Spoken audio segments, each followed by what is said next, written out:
Frontier Town, the saga of the Roaring West.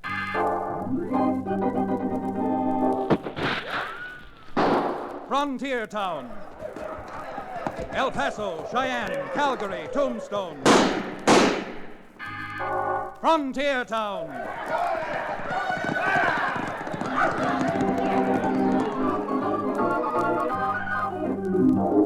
Here is the adventurous story of the early West, the tamed and the untamed, from the Pecos to Powder River, Dodge City to Poker Flat. These are the towns they fought to live in and lived to fight for, teeming crucibles of pioneer freedom.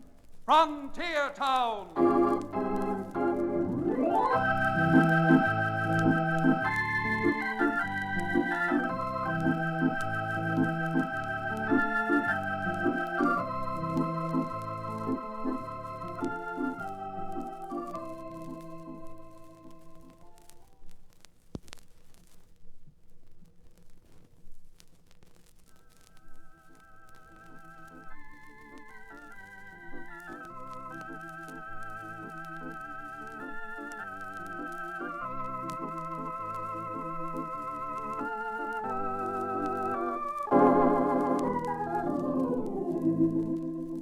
Howdy. Would you like to spend a few minutes listening to a frontier town lawyer? Because that's what I am. And Chad Remington is who I am. Attorney and sort of all-around general troubleshooter for Dos Rios and our surrounding territory. Now, when I say troubleshooter, I guess I mean it in more ways than the term is generally used. Because down our way, and with the kind of people we have, the term troubleshooter gets the emphasis on both words. Yep, there's a heap of trouble out on the frontier and a lot of shooting, too. Now, let's take last winter, for example. It had been an especially severe winter, colder than usual, with almost constant snows. Snows so deep and heavy that even the winter range was useless. Cattle froze, starved, and died right and left. Well, it was late in February up in the little mountain town appropriately named Headstone. The principal business building in Headstone is a long, narrow room operated as a cafe or saloon and run by a strange, hard-faced woman called Bourbon Kate. Her real name, or the rest of it, I guess no one ever knew. Well, this particular night was a blustery one. Kate's saloon was empty for a change, and Kate stood behind the bar cleaning up and polishing glasses. And suddenly the door opened and... Well, Sheriff, evening. Evening, Kate, evening. Guess this is about the worst night of the whole winter. Wouldn't surprise me none if there won't be a head of cattle left up here after this storm is over. I get you something? Yeah, I guess so. The usual. And Kate. Yeah, Sheriff? Make it 4 fingers this time. You bet. Man needs something to keep his insides from freezing. Here. Listen to that. Don't know what's going to come of the cattleman now. A blade of grass for feed is worth more than a porterhouse steak. Well, Kate, here's to you. Drink hearty, Sheriff.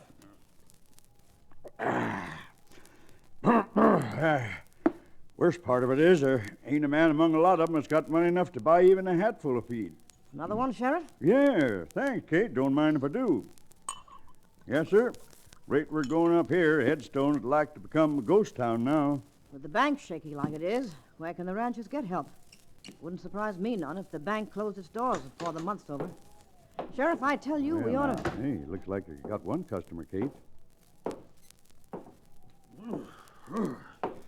Yeah, what a night. Snow's clear up the treetops some places. Yeah, bad one for sure. Yeah. Kate, if you don't mind, I'm going to sit down over there by the stove. Not at all. Make yourself to home. Now, mister, something I can do for you?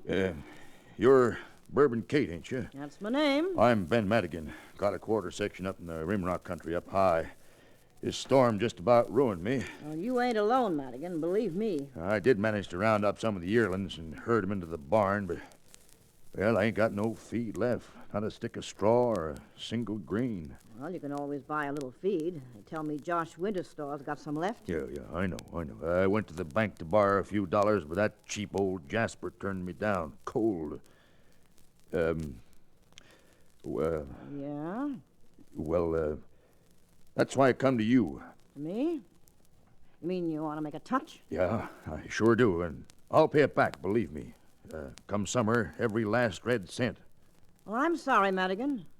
I ain't in the lending business. Well, from all I've ever heard, you're loaded. Made it all right here, too, out of the folks around Headstone. Folks like me. No, sir, I got a rule about... Yeah. How much you need, Madigan? Oh, shucks, I guess I could get by on 100. Yeah, 100'd be fine. Well? You look honest. I am honest. Yeah. I said you did. Well, here. Here's 5 $20 gold pieces. Well, doggone. I'll tell you what I'm going to do with you. Yeah? I'll cut your high card, double or nothing. High cut. You mean if I lose, I'll owe you 200? If you win, you won't owe me a thing. Yeah, you don't have to run a bank. 100% interest. You mean you won't cut high card? Oh, no, I'll cut. Okay. Well, here's the deck. You cut first. Well, what do you know? Red Queen. Queen of Hearts. Well, let's see you beat that, Kate. Well, you sure ain't making it easy on me. Might as well not cut and just give you the money. Go on. Cut him. It was your idea. Okay, if you say so. Well, I'll be jiggered. An ace. The ace of clubs, Madigan. Yeah, where'd you get it? Off the bottom of the deck? Madigan, I guess you don't need the money so bad after all, making a remark like that. I just think I'll put them gold pieces back. Oh, no, you don't. I always heard a man didn't stand a chance in a game with you, and now I know why. Madigan, keep your hands off that money. Yeah, well, I'm taking it, and you're not going to stop me. You understand? Why, you loco-brained idiot. Put that gun away or I'll... Kate, look out! Well, I'm sorry, Kate. I wouldn't have done that if he hadn't pulled his gun first. Kate, what's that red on your shirtwaist? Couldn't you see I was just trying to make him a present of that money? And... Why, that varmint plugged you after all. Here, I'll... Sheriff, don't waste your time. You leave me here and go fetch the doctor.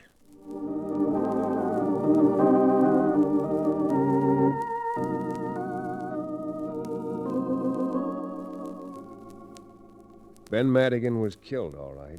The sheriff's bullet hit its mark plumb center. But poor old Kate, she got a slug, too. 2 days later, when the storm died down, I received a telegram from Kate asking me to come up to Headstone because she wanted some legal help.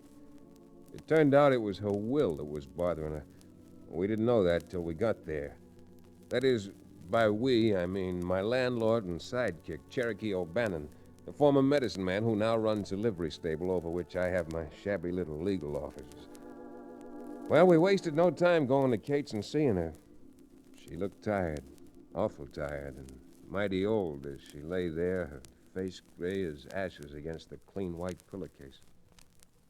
Fellas, it was mighty nice of you to come, particularly in this kind of weather. Ma'am, I'd like you to know that we have weather down in our part of the country, too. But for a woman whose name is Bourbon Kate, I'd walk halfway around the world in snow up to my eyebrows. Cherokee sure talks a tough game of two-fisted drinking, doesn't he, Kate? I've known the old fraud since he peddled his genuine Cherokee Indian rattlesnake oil. And even when I was giving him drinks on the house, he'd never take more than one. Well, let's talk about you for a while, Kate. Doctor says you're going to be all right. Yeah, that's what the doctor says. He's a good man. Once saved me from nasty snake bite without the use of the usual remedy. Well, a doctor who can do that with you, Cherokee, must be a miracle man. Well, we'll see if the doctor's right this spring. If I'm still kicking around this spring. Oh, you'll be here longer than I will. Now, what's on your mind? Chad, I ain't been no angel, you know. I danced in Rio and worked saloons in Sydney and a girly chorus and shows out of New York. Well, that's nothing to be ashamed of, ma'am. Besides, you've accumulated a lot of the lovely green folding stuff. I've made money and I've spent money. But my life ain't never amounted to very much. Never done anything folks call constructive. Hey, what are you talking about? Wasn't too long ago you practically nursed a whole Indian village through an epidemic of diphtheria single-handed. Oh, anybody had done that, Chad. It just happened that I was there at the time they come down sick. But, well, like Cherokee says, I have got little money tucked away, and, well, I ain't got nobody to leave it to. Well, now, if you're looking for someone to leave it to... Kate, don't I remember hearing my dad tell me that you used to be married? Sure. And in 20 years, I ain't even had so much as a Christmas greeting from a kid. Married by this time, I reckon. His father was a no-good sort. Yeah. Well, about this money, Chad, when the storm was over, the ranchers are gonna need money bad, and I kind of thought I might help them out a little. Well, that's a wonderful idea, Kate, but you don't need me for that. Yeah, I do, Chad. I want you to handle it. Most folks I've ever known don't like taking money from a woman, and after that Ben Madigan being shot in my place the other night... Oh, for goodness sakes, Kate. It wasn't your fault. No, but try to convince folks. Oh, come on in. Who are you? My name's Madigan. Cleve Madigan.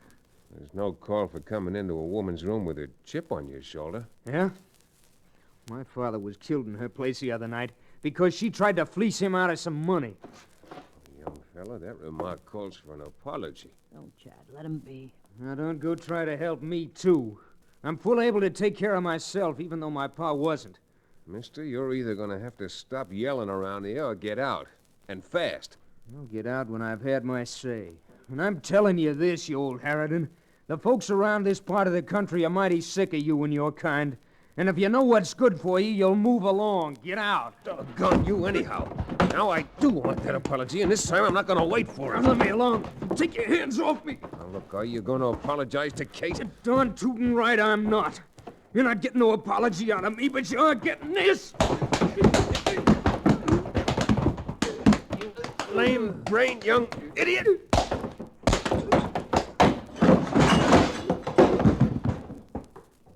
Chad, you put that young pup to sleep for the rest of the winter. Chad, you shouldn't have done that.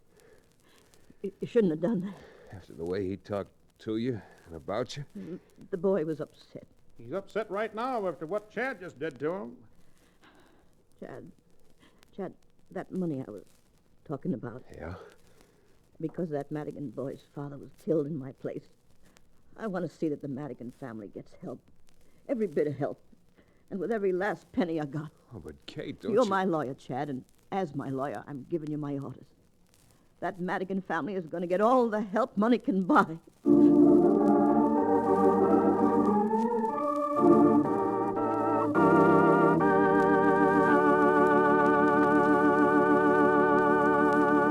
We'll return to the exciting second act of our frontier town adventure in just about 1 minute.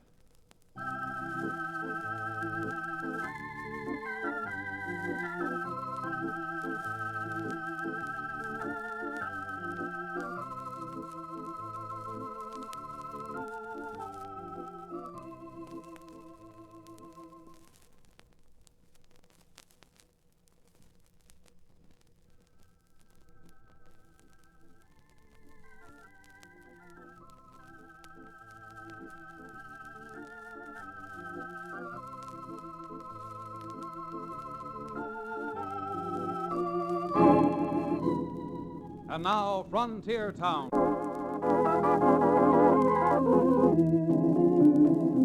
Well, her name might have been Bourbon Kate, but in my reckoning, she wasn't just 100 proof. She was 100% gilt-edged woman. With a heart truly as big as the proverbial whole outdoors. Well, being the kind of woman she is, one you don't talk back to for long, Cherokee and I started to see what we could do with her money to help the ranchers. We talked it over with the sheriff and decided to order several carloads of feed shipped up to Headstone. It was while the three of us were talking it over that we got our first bad news. The barber ran into the sheriff's office to tell us that a mob had descended on Kate's saloon and was busting the place to pieces. Well, leaving the sheriff to round up some deputies, Cherokee and I raced down the street to the scene of the bedlam. Come on, men! Smash this place into kindling! You loco coyote, stop it! Cut it out! Now, that's Bourbon Kate's bodyguard. Don't listen to him. Go on, let's finish the job. Madigan, unless you want to go to jail, you'll stop inciting these men to riot. Now, look who's talking. Come on, let's throw him out. Okay, anybody who thinks he can, step right up. I'm stepping up, mister. Oh, good. You're stepping right in. Right into this.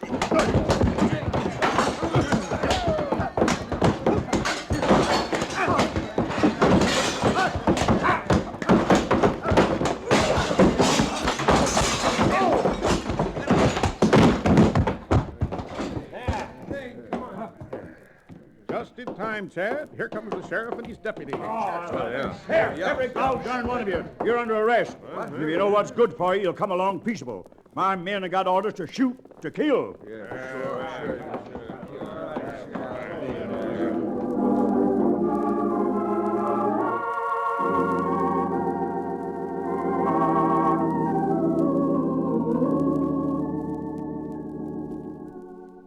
The sheriff didn't hold anybody very long, but his prompt appearance did break up the riot. The next day, Cherokee and I rode out to the Madigan place to pay a call on young Cleve Madigan.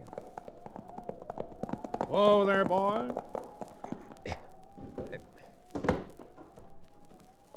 Well, I hope the young man's at home, but last night's little experience has calmed him down. Of course, I don't blame him for not... Now, what do you want? Cleve, we rode all the way out here to talk to you. Yeah, I'll bet. I really want to find out how I enjoyed being locked up. If Kate wasn't the kind of woman she is, you'd still be locked up. If you come out here to talk to me about that old witch, you're sure wasting your time. Well, nice plight, young fella, isn't he? I certainly don't like him calling Kate an old witch. Cherokee, the sad part of it is that someday, pretty soon, he's going to swallow those words. I just hope he doesn't choke on them. Come on. Best place for us is back at the sheriff's office.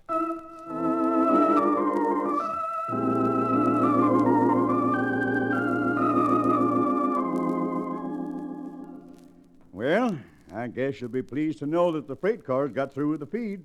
Pulled in while you were gone this afternoon. They're down at the siding. That's certainly a relief. Oh, by the way, how's Kate? Have you heard, Sheriff? Well, I talked with the old Sawbones a while back. He says the wound don't amount to nothing no more, but she ain't getting no better. Says he just can't understand it. If you ask me, and you may if you wish, I think Kate's lost her spirit. Her fighting spirit. Well, no wonder. From all she's been through. And that... Say, I almost forgot. Yeah? The ranchers called a meeting this afternoon to try to get some help from the state. Oh, that's great. By the time the state could vote on it and send the ranchers some help, the snow would be flying again next winter. Well, all you've got to do is go to the meeting and tell them about the feed that Kate's bought for them. Yeah, I guess that's the thing to do. With all the ranchers together, I'll just go to that meeting and tell them the good news.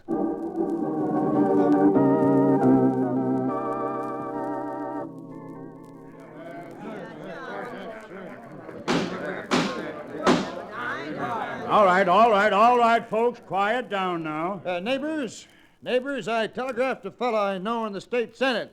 He says the state will be glad to help, but they can't appropriate no money until the next regular session. Excuse me, but may I say a word? Why, sure you... Say, you got a nerve coming to our meeting after what you pulled the other night. Now, look, you're in trouble, all of you. I think a mighty good slogan for this meeting might be, let bygones be bygones. Let him talk, Rod.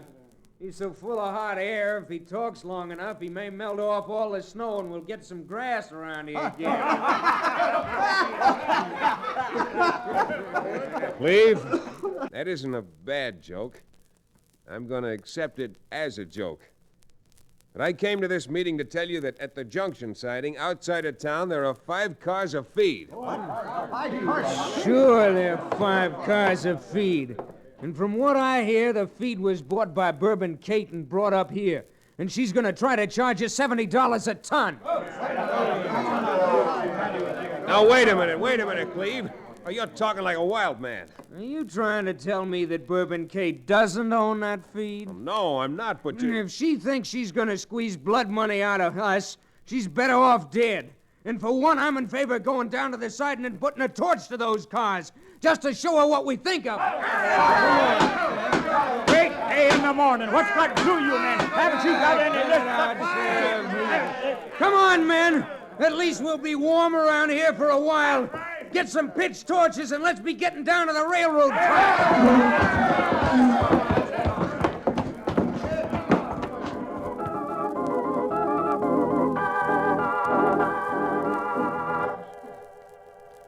Ever try to reason with a mob? I'm here to tell you it just can't be done. Neither the sheriff nor Cherokee nor I had any influence with them. Nor would even one of them stay to hear the truth about those cars of feed. Well, as soon as the hall had cleared, the three of us decided to go down to the siding and, not wanting any bloodshed, to see what we could do about straightening them out. The wind had started again. Going was tougher than ever. Doggone it, Chad. This wind's just going to make it worse. At the rate you're running, I could use a little wind myself. If we can uncouple just two of the cars and save them, we'll have done some good. Hey, look. Look, they've done it. Huh? The fire's already starting. Oh, what fools these mortals be. Sloping to the south, if we can just unhook two cars, they'll roll down that ravine and be safe. Chad, I don't think we're going to get there in time. If we do, it'll be because someone has carried me. Great jumping Jupiter, Chad. Hey, ain't that somebody climbing on the ladder in the side of that burning car? Sure is, Sheriff. He's climbing up there to release the brake. Release the brake. Then once that car starts rolling, he won't be able to get down without jumping. Hey, hold it. No use running now. It's too late.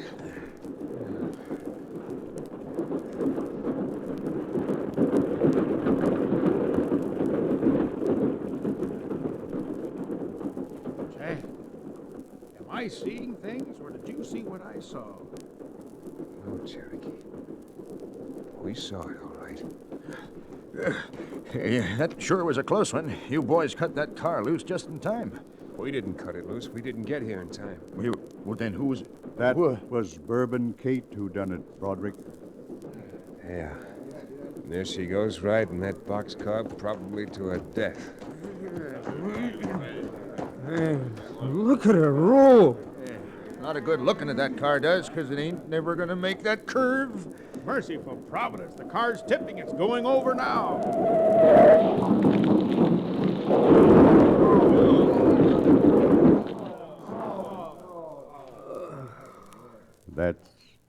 That's the end of her. Yeah, what an awful way to end. Smashed up in the wreck of a flaming freight car.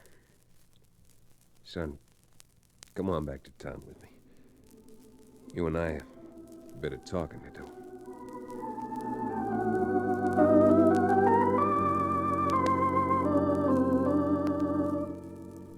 All the fight was gone out of Cleve Madigan, so he came along quietly and chastened.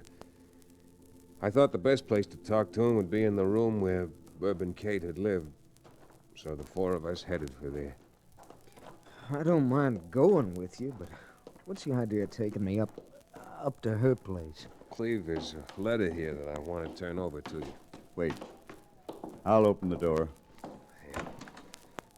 See, as sick as she was, I'll never know how she managed to get out of the bed and down to... Chad. It just can't be. Am I crazy or something? I know I saw her riding on top of that freight car. We all saw her, Cleve, but still there she is, right in her bed. Is she... Well, you know, is she... Yeah. Reckon she's been dead more than 2 hours. But that... I don't understand it. Well, there are a lot of things in this life we live that none of us understand, Cleve. A good deal of it has to do with the spirit inside of us. I'll say amen to that. You mean you think this was a miracle? I'd be a pretty poor mortal to judge miracles, Cleve. Maybe after you read this letter, you... Letter? Letter from who? It's a letter for you, It was written by you. It was written by the woman we knew as Bourbon Kate. Cherokee, I think you and the sheriff and I had better be on our way. Goodness knows we don't want to be around if there's another miracle performed tonight.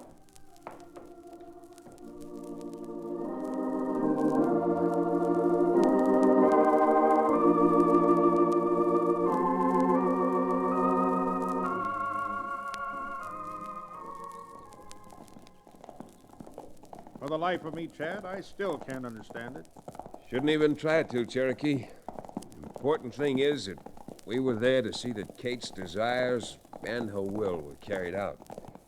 Plenty of feed for everybody now. And I imagine Cleve Madigan won't judge folks quite so harshly again. Every time I think of her, I get a lump in my throat. That might be a good thing for you, Cherokee. It may stop you from pouring things down your throat that you'd be better off not having.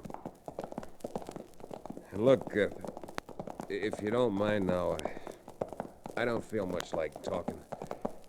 Let's just rattle up these ponies and get on home. Come on. Come on there, you. Start moving.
Frontier Town, starring Tex Chandler, is a Bruce Ells production.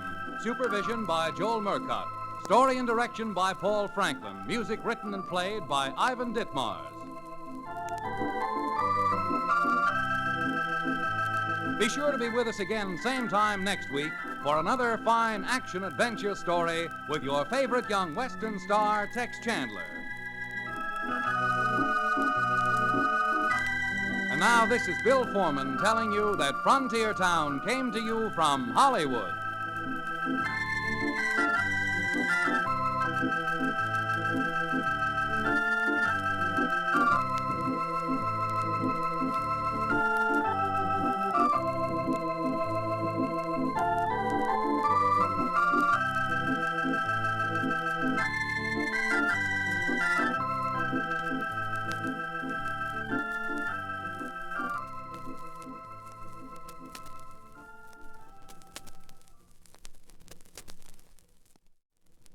Frontier Town, the saga of the Roaring West.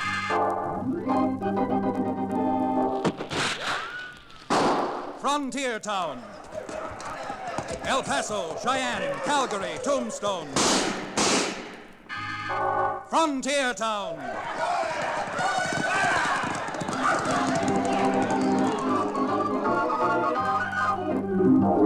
Here is the adventurous story of the early West, the tamed and the untamed. From the Pecos to Powder River, Dodge City to Poker Flat. These are the towns they fought to live in and lived to fight for. Teeming crucibles of pioneer freedom. Frontier Town!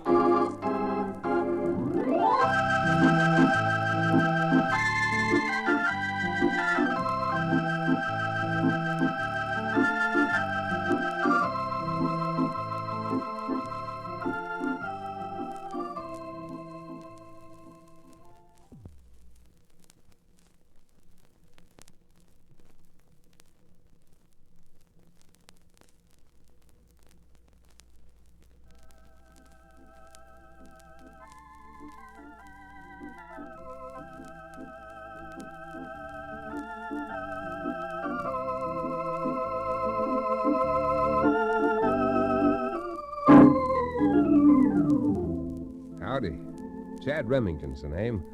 Occupation, frontier lawyer. From the little cow town called Dos Rios. Avocation? Well, although I don't go out looking for it, I certainly get a lot of trouble dragged to my doorstep. And I must admit I don't mind too much cleaning it up. You know, out on the frontier, things are pretty new. Pretty rough and ready. And although the land is rich, it sure needs water and plenty of it to keep it going. In fact, in some places, water rights and the control of water is sometimes worth the price of a kingdom. But to show you what I mean, let's take what happened not too far from my hometown in another little saddle stop called, believe it or not, Dry Gulch Springs. Water over in Dry Gulch became very valuable as the price of men's lives. The trouble all started one day when two men described in my book as motleys sauntered into the Gilded Cage Cafe and sat down at a table, just as Lulu, the cafe entertainer, was ending a song.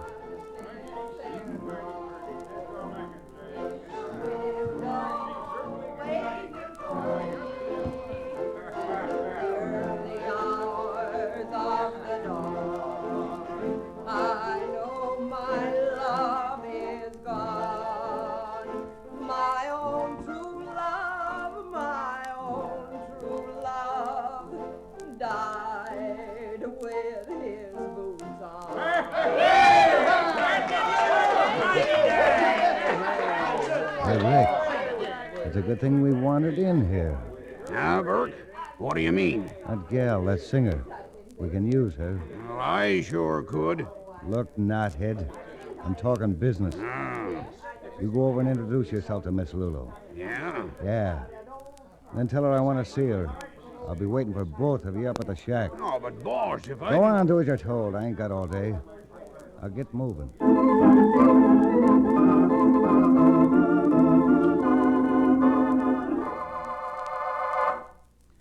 Now, look, Lulu. I ain't going to waste your time giving you a lot of conversation. You're a good-looking woman, and I can see you got brains. What am I supposed to do? Thank you? I'm not making no bones about it. The crowd I represent can use you, and we'll pay for it. Pay good. Now you're starting to sound interesting. Who's this, crowd? It's a company, see? A water company. Uh-huh. You see, another outfit's got the franchise to build a dam up here at Dry Gulch. Mm. According to the franchise, they got to finish before the 15th. If they don't, well, my crowd gets the franchise. What's that got to do with me? Plenty. When I saw how all those men over at the Gilded Cage went for you, I just got the notion that the construction gang working for the other water company would do the same thing. If you made it your business to see that they quit work. So that's the way your song goes, huh? You want me to get the men working on the dam to quit. Sort of like the Pied Piper of Hamelin.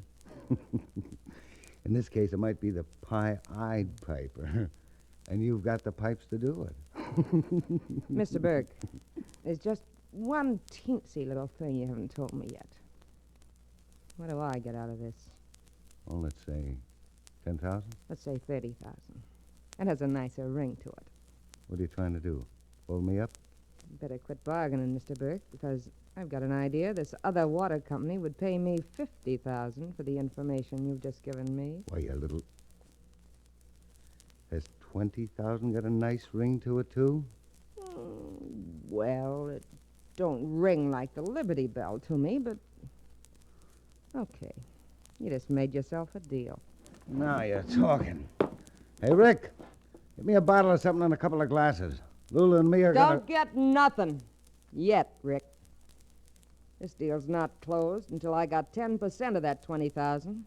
In cash.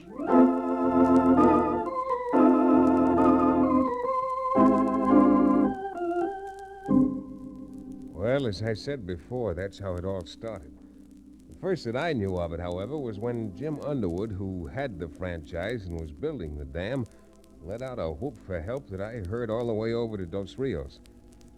So I went to Cherokee O'Bannon, who used to be a medicine man and now owns the Dos Rios livery stable, and on the promise of introducing him to Lulu, the beautiful singer, prevailed upon him to provide the horses and ride along with me. A day later, Cherokee and I were closeted with Underwood in the little shack that served as an office on the damn construction job. And that's about the whole story, Chad. My men are quitting work like there was a plague up here. Say now, if there's some sort of an epidemic, I'm willing to make you a very extra special price on some of my genuine Cherokee Indian rattlesnake oil in quantity. Now, look, O'Bannon, all you're getting out of this trip is an introduction to a red-headed singer named Lulu. Chad, I've got less than 3 weeks to complete this job. At the rate the work's stopping, it won't be finished for 3 months. Well, Jim, I'll do what I can, but this is sort of like looking for one particular grain of sand on 50 miles of seacoast. What are you talking about? I've seen that girl up here myself twice. Oh, I don't mean finding the girl. Chad, are you intimating that you intend to cross me up? No, Cherokee. I'm intimating that the girl's no great problem. The trick's going to be to find the men behind her, the men who are paying her to disrupt the work. Oh, don't tell me you really mean that, Chad. Who else could there be behind it except this other outfit, the one that tried to get the franchise before I got it? Granting you're right, and I'm not saying that you aren't. Thinking they're behind it and proving they're behind it are two entirely different things. Yeah, I suppose that's so. Say, I've got an idea, Chad. Why don't you introduce me to the girl, and then when she succumbs to my manly charms, which take no time at all, I'll worm all the facts out of her. And you're just the kind of worm who'd do it, too. You don't like my idea. Well, to be polite about it, no. Now, what we've got to do is... Yes, O'Hara, what is it? You told me to let you know the next time that red-headed gal showed up. Well, she's here now. Yeah, it's right nice of her to cooperate this way. Don't go giving her the credit. I got her up here. Simply proves the efficacy of a man never giving up hope. Jim, I think we'd better walk out on the job and see what the young lady's up to. All right, Chad. Let's go.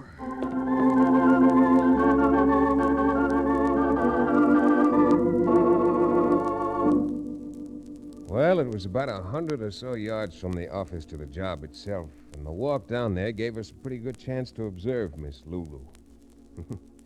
I don't mind saying she was well worth observing. I sure couldn't blame the men for gathering around her.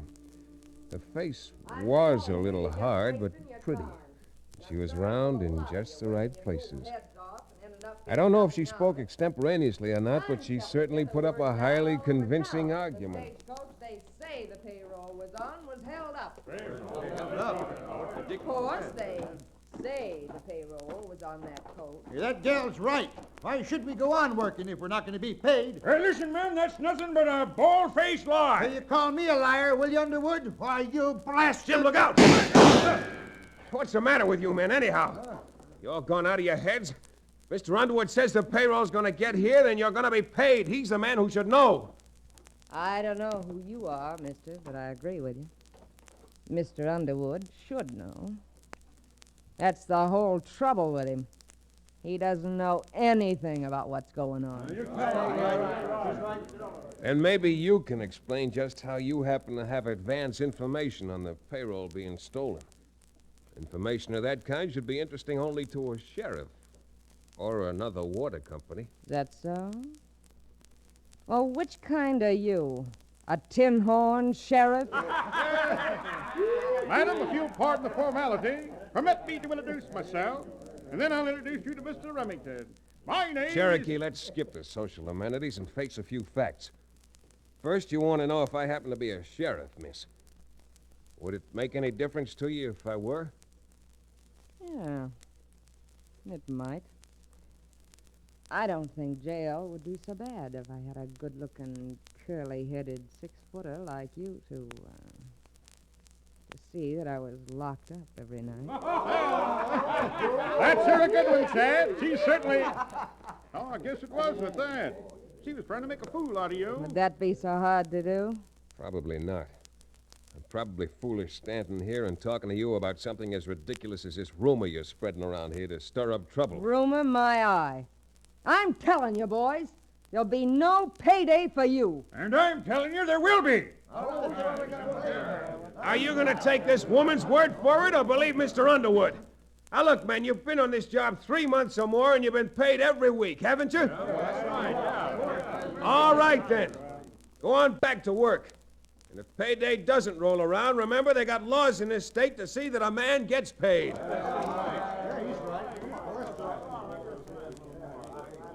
As far as you're concerned, miss, I think it'd be a lot better for you if you started back to town. All right, Curly. But if you get down to town, look me up. A man who's as persuasive as you are in broad daylight ought to be really something at night. Go on, Curly. What I just told you is no idle rumor. Chad, I do believe you swept the little lady off her feet. I'd sure like to sweep her off her feet and put her where she belongs. In your arms? No, in jail. And jail is just where she belongs. Jim, where'd you say she worked in town? What was the name of that cafe? Gilded Cage, why?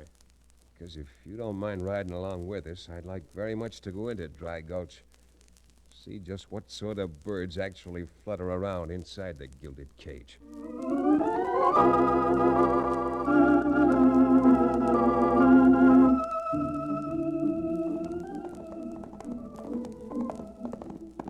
Chad, the more I think about it, the more incredible it appears that a young woman of such, such excellent and satisfying stature would willingly lend herself to so nefarious a scheme as you and Mr. Underwood have outlined. Cherokee, I'm afraid you're confusing what's inside of her with what's outside of her. Indeed I am. And what outside she has. And that, mister, is your big trouble. You're always confusing your point of view. I am? You sure are. When it comes to beverages, you're only interested in pouring them into your own insides. When it comes to the ladies, you switch around and you're interested in... Billy Blue Blazes, Chad. Underwood's been shot. Cherokee, come on. Down off that piece of buzzard bait. Well, I saw where that shot came from, and it makes a pretty good aiming point. Look at them run, the yellow-souled vultures. Here, Cherokee, give me a hand. Looks as if Underwood's pretty bad hurt. Got to get him to town to the doctor's. Once we get him there, we're going to the Gilded Cage Saloon and tear a few bars out of it. Till we get this thing settled once and for all.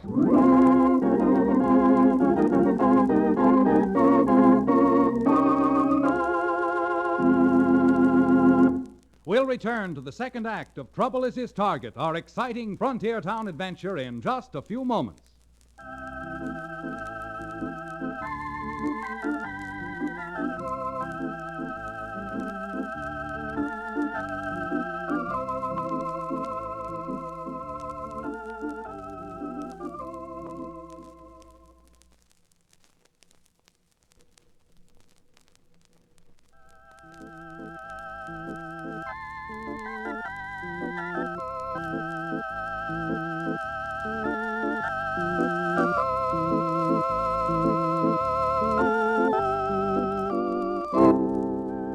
And now, Frontier Town.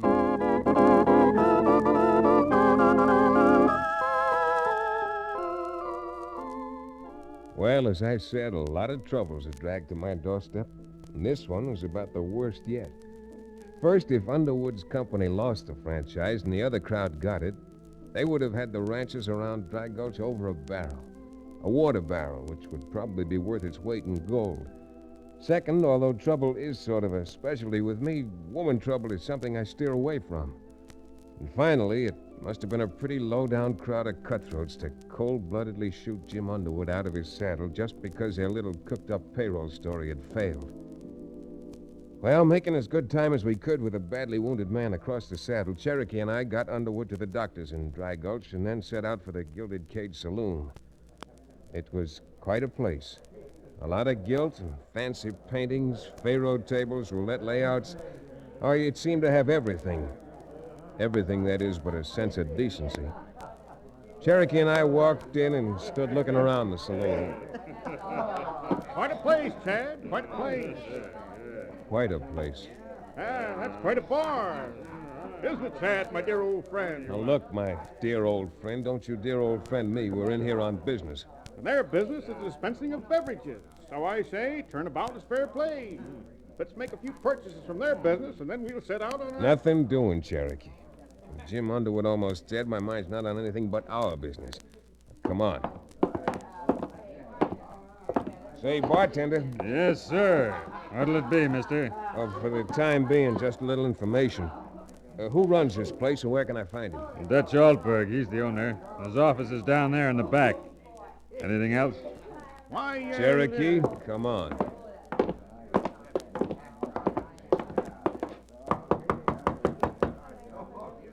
I'm in.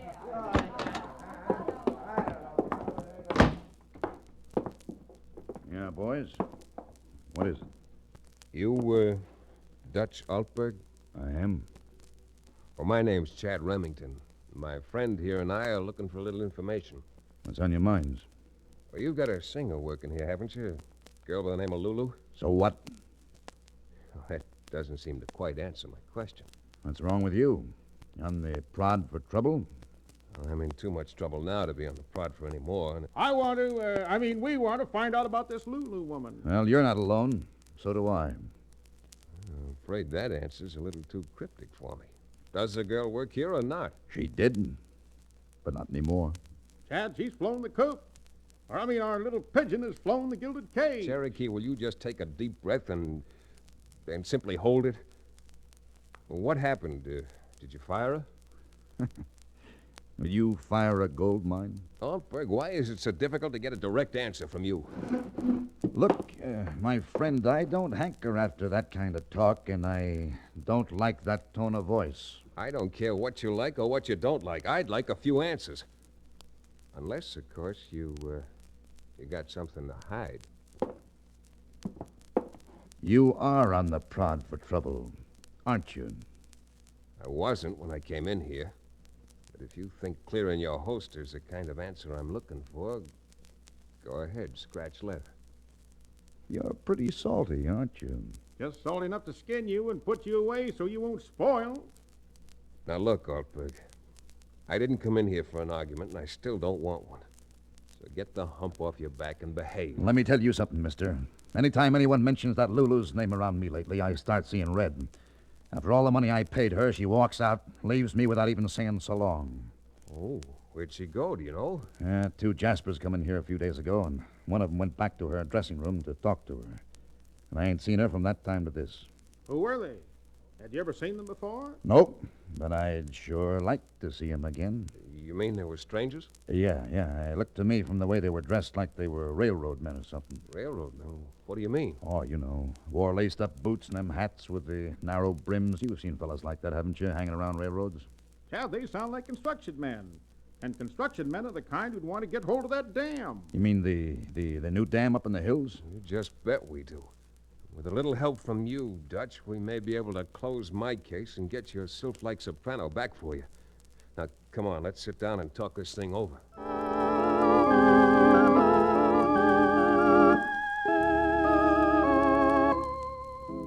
Well, after Dutch got over having his back up, we found out that Miss Lulu had been, or posed as being, the apple of his eye. He was most anxious to get her back, and on our promise to help him, he told us what he knew. He gave us a fairly accurate description of the 2 men who later turned out to be Burke and his gun-toter, Rick. And with that description to go on, we went over to talk to Mr. Underwood at the doctor's house, where, fortunately, he was resting pretty comfortably. Chad, from that description, I'd bet my bottom dollar the little one's Burke and the big one is his bodyguard, a fellow they call Rick. Well, then, though we still have a long way to go, we've proved one point. That the men who employed the girl do work for the crowd that wants to get the franchise away from you. This is chicanery of the lowest type. Imagine a poor girl like that consorting with villainous characters. Well, Chad, I guess the thing to do now is to tell what little we know to the sheriff. You do what you want, Jim, but I think you're being a bit premature. What do you mean? As far as I can see, there's no possible way of ever proving Burke's connection with the only thing so far which is actually a crime, shooting you. Well, then, what do you hope to do? To my way of thinking, the thing to do is to arrange things without Mr. Burke's prior knowledge, so that if he's really the crook in the sand pile, we'll be on hand to catch him in the act. Arrange things? What kind of things, Chad? Now, look, Jim, the doctor told us before we came in that you were still a pretty sick gent, and not to talk to you too long. So now that you've told me the name of Burke's little outfit and, well, providing you'll give me your blessing, Cherokee and I are going out to arrange this little set of circumstances before it's much, much too late. Chad, I sure wish you'd let me in on what you're going to do. Shucks, Jim, he hasn't even told me yet, and I'm his landlord. Oh, well, fellas, here's the way it is. If I told Cherokee he'd waste so much time asking questions, we wouldn't get through till the 15th of next month. Dirty dig, that. And if I told you, Jim, well, you might not give me a blessing. And then when Burke put you out of business, I'd have a client who couldn't pay his fee. So, under those circumstances, I think the O'Bannon and I had better be off and running.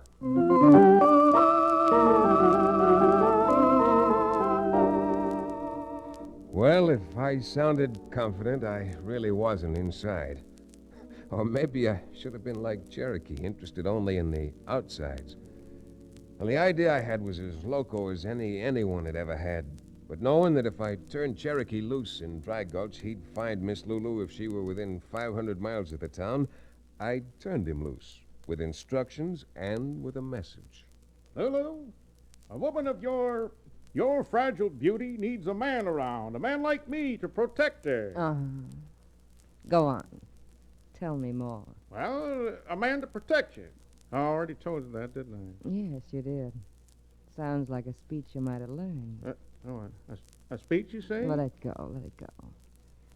Now, as big and handsome as you may be, O'Bannon, the kind of protection a gal like me needs costs money. You got a lot of it loose? Have I? Why, I'm filthy. Filthy rich, I mean. Rolling the stuff, you know. Yeah. And where does it come from, honey? Promise you won't tell a soul? I promise. Cross my heart. Well, Chad Remington and I are getting a $10,000 fee from Mr. Underwood for bringing in his last wagon train of supplies for building his dam. Half of that fee belongs to yours truly. Oh? And when is this wagon train coming in? I mean, when do you collect this money, you big protective man? That's a secret. But I'll tell you tonight at 9. Well, where are you going, Lulu, my beloved? You just wait here for me, honey. I've got to see a friend. And I'll be back soon. Just you wait here. Well, I'll be a prohibitionist. Chad was right. Little Miss Lulu fell for it.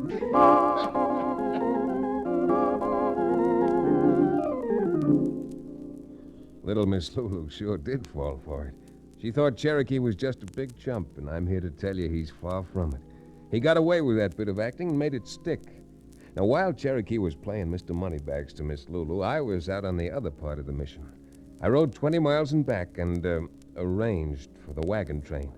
Everything went as slick as a greased rabbit in an oil well, and just before 9 o'clock, Cherokee, the sheriff of Parsi, and I reined up on a hill looking down on Dry Gulch Valley. The moon was a burnished silver dollar, and in its pathway of painted light we could see the road, the wagon road, all unrolled on the canvas below us.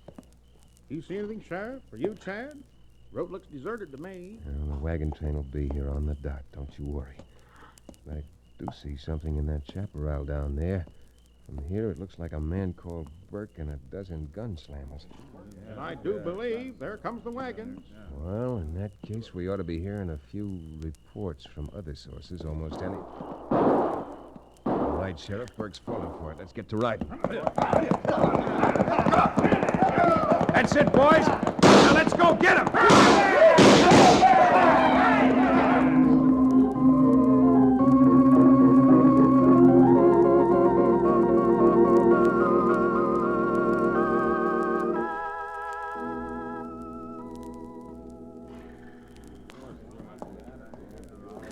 Well, maybe you did get me. But Underwood ain't gonna finish that dam on time, and he'll lose the franchise anyhow. Them wagons of his were smashed to bits. Yes, the wagons were smashed to bits, Burke. But the timbers and stuff destroyed didn't belong to Jim Underwood. They belonged to your crowd. What? You loco or something? He's far from loco, Burke, my good man. Only a brilliant genius like Chad Remington would ever have thought of going to your camp and filling the wagons with your supplies. You're so sorry, Mr. Burke, but little Miss Lulu was your downfall. Why, you double-dealing. Oh, Curly, how could you do this to me? The judge will explain it all to you, Lulu, in due time. And in your case, the due time ought to be about 20 years with a few months off for good behavior. If you know how to behave, good. Okay, Sheriff, they're all yours now on charges all the way from hold-up, concealed weapons, right through the book to attempted fraud by posing like a lady. Why, you Come on, Cherokee, before she falls on my neck and chokes me. So long, fellas. And Lulu, if you really need a protector, the warden has lots of them. They call them jailers. Get up there, boy. Let's get home.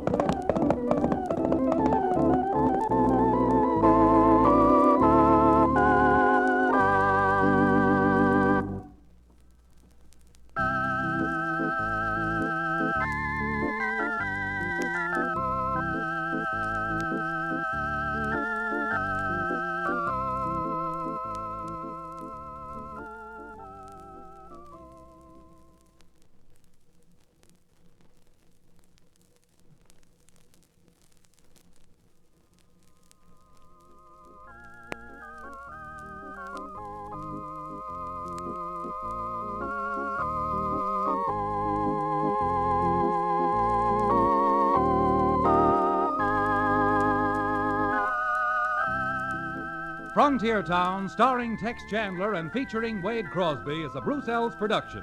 Story and direction by Paul Franklin. Music written and played by Ivan Ditmars.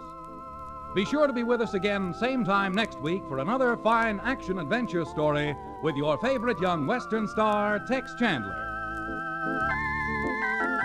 And now this is Bill Foreman to tell you that Frontier Town came to you from Hollywood.